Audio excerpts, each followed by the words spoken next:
وأشعارها أثاثا ومتاعا إلى حين۔ اللہ نے تم کو نکالا تمہاری ماں کے پیٹ سے، نہ جانتے تھے تم کسی چیز کو، اور دیے تم کو کان اور آنکھیں اور دل تاکہ تم احسان مانو۔ کیا نہیں دیکھے اڑتے جانور حکم کے باندھے ہوئے آسمان کی ہوا میں، کوئی نہیں تھام رہا ان کو سوائے اللہ کے۔ اس میں نشانیاں ہیں ان لوگوں کو جو یقین لاتے ہیں۔ اللہ نے بنا دیے تم کو تمہارے گھر بسنے کی جگہ، اور بنا دیے تم کو چپاؤں کی کھال سے ڈیرے جو ہلکے رہتے ہیں تم پر جس دن سفر میں ہو اور جس دن گھر میں، اور بھیڑیوں کو اون سے اور اونٹوں کی ببریوں سے اور بکریوں کے بالوں سے کتنے اسباب اور استعمال کی چیزیں وقت مقررہ تک دی۔ اللہ رب العزت کے فضل و کرم سے سورۃ النحل کے 11ویں رکوع کی ابتدائی آیات اور ان کا ترجمہ آپ حضرات نے سماعت فرمایا۔ تلاوت کردہ آیات میں اللہ رب العزت نے انسانیت کو اس بات کی طرف توجہ دلوائی کہ جب تم اپنی ماں کے پیٹ سے دنیا کے پیٹ میں تشریف لائے، لا تعلمون شیئا، تم کچھ نہیں جانتے تھے، بالکل بے خبر، ایسے بے خبر تھے کہ تم اپنی ذات کو بھی نہیں پہچانتے تھے۔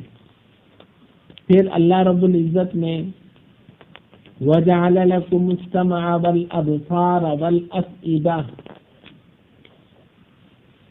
اعضائے رئیسہ میں سے کان، آنکھ اور دل عطا فرمایا۔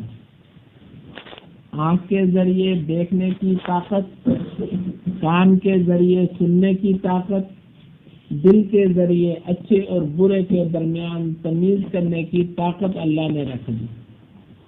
یہ چیزیں جیسے انسان اپنی عمر کو طے کرتا رہا تو ان چیزوں کی قوت میں بھی اضافہ ہوتا رہا۔ جیسے آدمی بڑا ہوتا رہتا ہے، عجیب و غریب چیزوں کو دیکھتا ہے تو اپنی نظر میں عجیب سی ایک طاقت پاتا ہے جو کچھ ہی لمحات میں کئی سینکڑوں میل کے سفر کر کے انسان واپس اپنی نظروں کو اپنی گود میں جھکاتا ہے۔ اسی طرح کانوں کے ذریعے انسان بھلا اور برا سب سنتا ہے۔ سننے کے بعد دل پہ جب یہ آواز پہنچتی ہے کہ ہم نے آج فلاں چیز کو دیکھا، فلاں چیز کو سنا، تو دل کہتا ہے کہ فلاں چیز اچھی ہے اور فلاں چیز بری ہے، بری کو چھوڑ دو فائدہ ہے، اور نیکی کو اختیار کر لو اسی میں بھی فائدہ ہے۔ جیسا کہ حضرت لقمان نے اپنے بیٹے کو فرمایا تھا کہ اے بیٹے، امر بالمعروف نہی عن المنکر کرتا رہا، نیکیوں کے اوپر خود بھی چلنا، دوسروں کو بھی چلنے کا کہنا، برائیوں سے خود بھی بچنا، دوسروں کو بھی بچنے کا کہنا۔ اسی طریقے پر اللہ نے اپنی دوسری ایک ایسی قدرت کی چیز انسانیت کے سامنے رکھی، الم یروا الی الطیر مسخرات فی جو السماء۔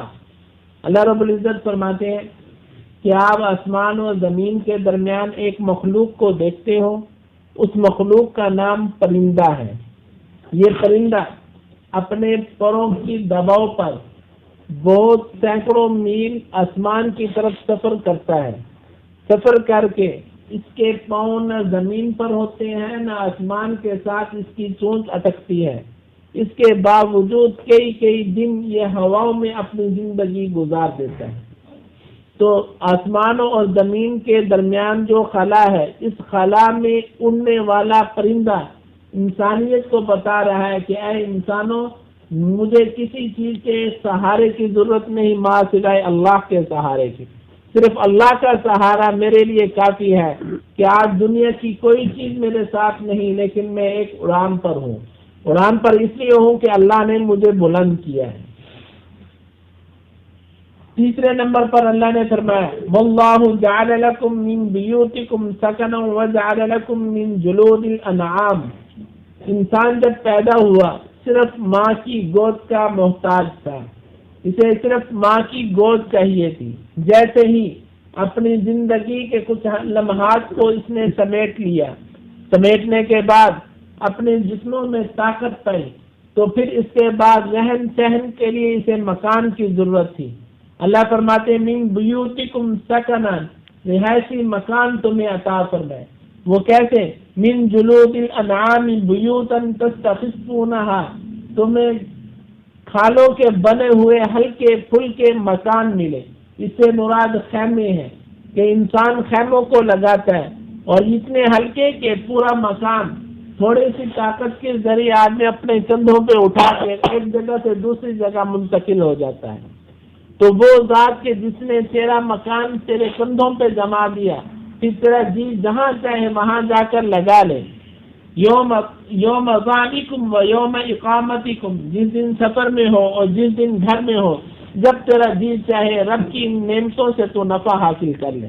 دعا ہے کہ اللہ رب العزت قرآن کریم صحیح سمجھ کر عمل کرنے کی توفیق عطا فرمائے۔